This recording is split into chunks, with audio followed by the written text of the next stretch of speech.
इस मूवी की शुरुआत होती है एक गुफा से, जहाँ पर दो साइंटिस्ट 1000 फीट नीचे एक बर्फ की गुफा को खोद रहे होते हैं और तभी वह देखते हैं कि ये और गहरी है और नीचे भी जा रही है, जहाँ पर बहुत ही अंधेरा होता है, जिसकी जानकारी वे दोनों अपने साथी साइंटिस्ट को भी देते हैं। लेकिन तभी उन्हें एक आवाज़ सुनाई देती है। उन्हें कुछ भी समझ में नहीं आता और वे आपस में बात करने लग जाते हैं। तभी गुफा में से एक अनजान क्रिएचर का पूरा झुंड निकलता है। उन्हें कुछ भी समझ में नहीं आता और वह देखते ही देखते उन दोनों को मार डालते हैं। फिर हम देखते हैं एली नाम की लड़की को, जो कि बहरी होती है और वह वहां पर खड़ी बस का इंतजार कर रही होती है। तभी पीछे से कुछ लड़के उसके बहरी होने का मजाक बनाने लगते हैं और जब उसकी नज़र उन लड़कों पर पड़ती है तो वह वहां से पैदल ही चली जाती है। फिर हम देखते हैं ह्यूगो को, जो कि एली का पिता होता है और वह एक साइट इंजीनियर होता है जो अपने ऑफिस में प्लांट की मेंटेनेंस की प्लानिंग कर रहा होता है। वहां पर उसका दोस्त ग्लेन भी होता है, जो बाहर निकलकर अपने बॉस की बेवकूफ़ी पर गुस्सा करने लगता है। तभी ह्यूगो को उसकी बीवी कैली का कॉल आता है और वह उसे माँ की दवाई लाने को बोलती है और साथ ही बताती है कि आज फिर से एली को कुछ लड़कों ने उसके बहरे होने पर चिढ़ाया है। तुम मुझसे आकर कुछ भी मत पूछना, नहीं तो वह ये सुनकर निराश हो जाएगी। ये सुनकर ह्यूगो का मूड भी खराब हो जाता है। तभी ग्लेन उसे ड्रिंक ऑफर करता है, लेकिन ह्यूगो जरूरी काम का कहकर वहां से चला जाता है। इधर रॉब एली को अकेला वॉक करते देखकर उसको ज्वाइन करता है। सिर्फ रॉब ही एली का एक अकेला दोस्त होता है जो साइन लैंग्वेज से एली से बात कर सकता था। वह एली को उसके साथ बाहर घूमने आने को पूछता है, जिसे सुनकर एली खुश हो जाती है और हाँ भी भर देती है। एली अब घर पहुंचती है, जहां आते उसकी माँ उसके लेट आने का कारण पूछती है तो वह बोलती है कि आज वह पैदल ही घर आई है। तो कैली पूछती है, क्या तुम अकेले घर आई हो? तो एली बताती है, नहीं, मैं रॉब के साथ आई हूँ। और तभी कैली ये बात सुनकर बहुत खुश हो जाती है। दोस्तों, अगर यहाँ इंडियन पेरेंट्स होते तो शायद अगले दिन से स्कूल जाना ही बंद हो जाता। खैर, आगे बढ़ते हैं इस कहानी में।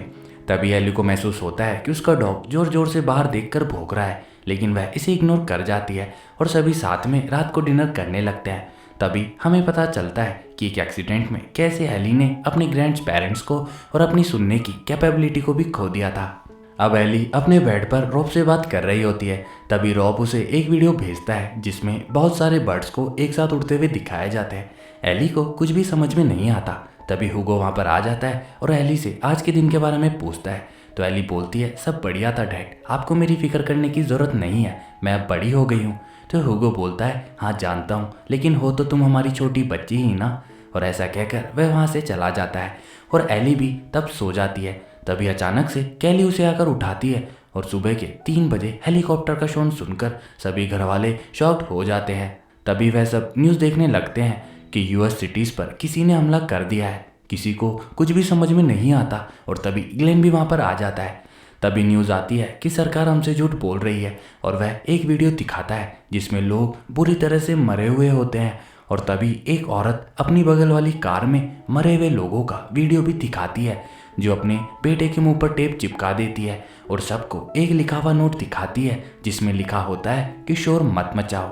जिसे देखकर ह्यूगो सबको अपना मोबाइल फ़ोन साइलेंट करने को कहता है। तभी न्यूज़ पर खबर आती है कि कुछ वैज्ञानिकों ने बहुत साल से बंद गुफा को खोल दिया है और ये क्रिएचर्स वहीं से आए हैं, जिनमें देखने की क्षमता नहीं होती पर सुनने की बहुत तेज होती है।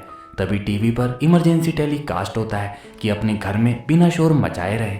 ये सुनकर एली बोलती है कि ऐसे तो शहर में रहना बहुत ही खतरनाक हो सकता है और सभी घर वाले शहर से दूर जाने की तैयारी करने लगते हैं।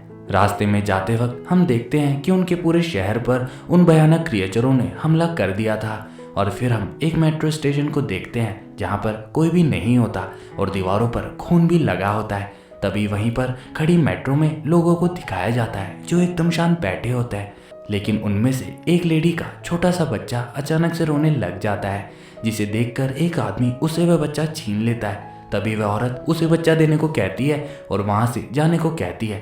उस औरत के पास और कोई ऑप्शन नहीं था और वह मेट्रो से नीचे उतरकर अकेले ही जाने लगती है।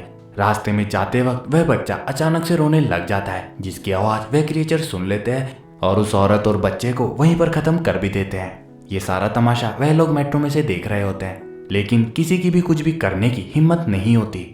इधर ह्यूगो भी अपनी फैमिली के साथ ग्लेन का पीछा करते हुए किसी शांत जगह की तलाश में जा रहा होता है। तभी रेडियो पर एक खबर आती है कि शहर में उन क्रिएचर ने बहुत शोर होने पर हमला कर दिया है, जिससे सुनकर एली रॉब को वीडियो कॉल करती है रॉब उससे पूछता है कि तुम लोग कहाँ पर जा रहे हो, तो एली कहती है कि किसी शांत जगह पर, अगर तुम चाहो तो अपनी फैमिली के साथ हमें फॉलो कर सकते हो। लेकिन रॉब इसके लिए मना कर देता है और बोलता है कि मेरे मॉम डैड इसके लिए नहीं मानेंगे और गवर्नमेंट ने भी हमें घरों में ही रहने को कहा है। तो एली उसे सेफ रहने को कहकर फोन काट देती है। तभी वह सब एक फ्यूल स्टेशन पर आकर रुकते हैं, जहाँ पर ग्लेन अंदर कुछ सामान लेने के लिए चला जाता है। ह्यूगो भी अपने बेटे जूड के साथ कुछ बातें करता है और उसे डरने के लिए मना करता है। वह उसे बोलता है कि तुम अंकल ग्लेन के साथ हो, जो कि बहुत ही बहादुर है, और जूड को ग्लेन की खुद की फ्रेंडशिप की स्टोरी सुनाने लग जाता है।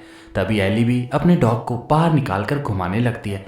तभी उसका डॉग जोरों से अचानक से भौंकने लगता है। तभी एक आदमी गन लिए एली को पॉइंट करता है। ह्यूगो उस आदमी को शांत करने की कोशिश करता है और बोलता है एली सुन नहीं सकती, तुम अपनी गन नीचे करो। लेकिन वह आदमी ऐसा नहीं करता और गन का ओपन फायर कर देता है, जिससे डरकर ह्यूगो उससे पूछता है कि आखिर तुम्हें क्या चाहिए। तो वह उससे उसके कार की चाबी मांगता है। ह्यूगो उसे चाबी देने ही वाला होता है, तभी ग्लेन वहां आकर उसे शूट कर देता है और उसकी गन लेकर वह सभी वहां से निकल जाते हैं। तभी हम देखते हैं वह क्रिएचर्स पूरे शहर पर कब्जा कर लेते हैं, जिसे देखकर ज्यूड और भी डर जाता है, जो देखकर ग्लेन को गाड़ी साइड में रोकनी पड़ती है और ज्यूड वापस से ह्यूगो की कार में आकर बैठ जाता है। तभी एली उन क्रिएचर के बारे में पढ़ रही होती है जिनको वेस्प कहा जाता है। तो कैली उससे पूछती है कि अब तक हमें इनके बारे में क्यों नहीं पता था। तो एली उसे बताती है कि ये अब तक उस गुफा में बंद थे और इतने समय तक गुफा में रहने के कारण ये जानलेवा हो चुके हैं। तभी ह्यूगो देखता है हाईवे पर बहुत ट्रैफिक है, जिससे बचने के लिए ग्लेन उन्हें दूसरे रास्ते पर ले जाता है। वह उसे फ़ोन करके बताता है कि आगे रास्ता खराब है तो गाड़ी संभल कर चलाना। लेकिन वह खुद जब उन्हें रियर मिरर में देख रहा होता है, तभी सामने से अचानक से हिरन का झुंड आ जाता है, जिससे उसको बचाने के चक्कर में उसका कार का बैलेंस बिगड़ जाता है और कार का बहुत बुरा एक्सीडेंट हो जाता है, जिससे ग्लेन काफ़ी घायल भी हो जाता है। ह्यूगो और कैली उसे जाकर देखते हैं और बाहर निकालने की कोशिश करते हैं, लेकिन वह ऐसा कर नहीं पाता, जिससे ग्लेन उसे वहां से जाने को कहता है, पर ह्यूगो इसके लिए मना कर देता है और उसे बाहर निकालने की कोशिश करता रहता है।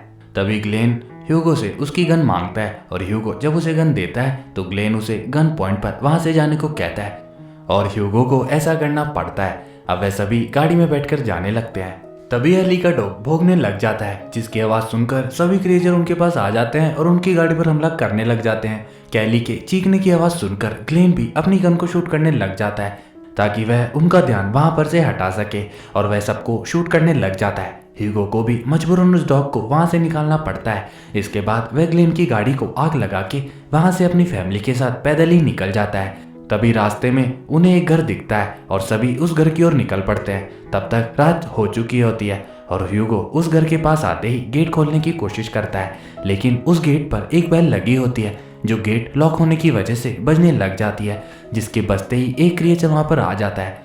अब ह्यूगो और उसकी फैमिली तो चुप होकर नीचे बैठ जाते हैं, लेकिन उस घर की मालिक औरत अपने घर में गन लिए शोर मचाने लग जाती है, जिससे उन क्रिएचर का ध्यान उस पर जाता है और वह आखिर में उसे मार देते हैं। अब ह्यूगो अपनी फैमिली के साथ एक पाइप में से अंदर एंटर करता है, लेकिन कैली अंदर जाते वक्त क्रिएचर के हमले से घायल हो जाती है, जिसकी वजह से अब उसकी हालत बिगड़ने लग जाती है। ह्यूगो की माँ एक नर्स होती है और वह कैली का इलाज करने की कोशिश करती है, लेकिन उसकी घाव का इन्फेक्शन अब और बढ़ने लगता है, जिसकी वजह से वह ह्यूगो को आकर बताती है कि बिना एंटीबायोटिक के इसका इलाज करना बहुत मुश्किल है, और ह्यूगो एली के साथ मिलकर शहर में मेडिसिन लेने निकल पड़ता है। पूरा शहर इन क्रिएचर की वजह से अब खाली हो चुका था और ये हर जगह फैल भी चुके थे। तभी ह्यूगो को एक मेडिकल स्टोर दिखता है और वह उसके पीछे के रास्ते से उसके अंदर एंटर करने की कोशिश करता है, जहां एली देखती है कि क्रिएचर जिसे भी काट देते हैं उनके पेट में इनके बहुत सारे अंडे बनने लग जाते हैं, जो बहुत जल्दी कभी भी बाहर आने वाले होते हैं, जिसे देखकर एली की चीख निकल पड़ती है और क्रिएचर ये सुनकर वहां पर आ जाते हैं। चुप रहने की वजह से वह क्रिएचर उनको ढूंढ नहीं पाते। तभी एली ह्यूगो को वहां पर फायर अलार्म सिस्टम चालू करने को कहती है और ह्यूगो जब ऐसा करता है तो सभी क्रिएचर का ध्यान भटक जाता है और वह दोनों वहां से सही सलामत बाहर निकल जाते हैं। तभी बाहर उन्हें एक आदमी मिलता है जो उन्हें उनका रेफ्यूजी ग्रुप ज्वाइन करने को कहता है, लेकिन एली को वह थोड़ा अजीब लगता है और वह ह्यूगो को ऐसा करने से मना कर देती है। और तभी हमें पता चलता है कि उस आदमी की जीभ कटी हुई होती है, इसलिए वह लिख लिख के बात कर रहा था। अब ह्यूगो भी सेफली अपने घर पर आ जाता है और मेडिसिन लेकर कैली की तबीयत अब थोड़ी सही होती है, लेकिन वह आदमी उनका पीछा करता हुआ कुछ लोगों के साथ उनके घर पर आ जाता है और उन्हें ज्वाइन करने के लिए दोबारा कहता है, पर ह्यूगो उसे ऐसा करने के लिए दोबारा मना कर देता है। तो वह ह्यूगो से एली को मांगता है और लिखता है कि वह फर्टाइल है जिसे इंसान अपनी ब्रीड बचा सकते हैं। लेकिन ह्यूगो को इस बात पर गुस्सा आ जाता है और वह उसे अपने गन पॉइंट पर वहां से भगा देता है। फिर एली को रॉब का मैसेज आता है कि वह अपने घर से बचकर नॉर्थ में एक रेफ्यूजी कैंप में जा रहा है। एली उससे उसका पता पूछती है, लेकिन तब तक उसका नेटवर्क का सिग्नल जा चुका होता है। अब सब सो चुके होते हैं। तभी ह्यूगो को किसी की आवाज आती है और वह बाहर जाकर देखता है तो एक बच्ची उसके गेट पर खड़ी होती है। ह्यूगो उसे अंदर लेता है और उसके बारे में पूछता है। तभी उन्हें पता चलता है कि इस लड़की को उन्हीं लोगों ने भेजा है और ये एक ट्रैप है जिसमें उस लड़की के कपड़ों पर बहुत सारे फोन बंधे हुए थे। तभी वह फोन अचानक से बजने लगते हैं और विस्पस उन पर हमला कर देते हैं। ह्यूगो उन सभी फोनों को पानी में डालकर बंद कर देता है, लेकिन वे लोग बाहर से अलार्म लगा कर फोन अंदर की तरफ फेंकने लगते हैं, जिससे बहुत सारे विस्प उन पर हमला करने लगते हैं। इससे बचने के लिए ह्यूगो सबको बेसमेंट में जाने को कहता है और उसी वक्त एली को वह आदमी वहां पर से उठाकर ले जाते हैं। तो एली को बचाने के चक्कर में उसकी ग्रैंडमदर उनको पकड़ लेती है और जोर जोर से चिल्लाने लगती है, जिससे सभी विस्प उन लोगों के साथ साथ दादी को भी खत्म कर देते हैं। लेकिन वह एली को लेके जाने में सफल हो जाते हैं। तभी कैली ह्यूगो के साथ मिलकर उन पर हमला कर देती है और ह्यूगो को मजबूरन उस आदमी को जान से मारना पड़ता है। अब एली अपनी फैमिली के साथ रॉब के बताए रेफ्यूजी कैंप को ढूंढने निकल जाती है और अब इंसानों के पास उनसे लड़ने के सिवा कुछ भी नहीं बचता। और एंड में एली को अपने भाई जूड के साथ उन क्रिएचर्स का शिकार करते हुए दिखाया जाता है। और इसी के साथ में ये मूवी यहीं पर खत्म होती है। दोस्तों, आपको इस मूवी का एक्सप्लेनेशन कैसा लगा कमेंट करके जरूर बतावें, और अगर अच्छा लगा तो हमारे इस वीडियो को लाइक जरूर करें, और हमारे चैनल को सब्सक्राइब नहीं किया तो इसको सब्सक्राइब जरूर करें ताकि हमारे एक्सप्लेनेशन आप लोगों तक रोज पहुंच सके। मिलते हैं कल एक नए एक्सप्लेनेशन के साथ, तब तक के लिए बाय बाय।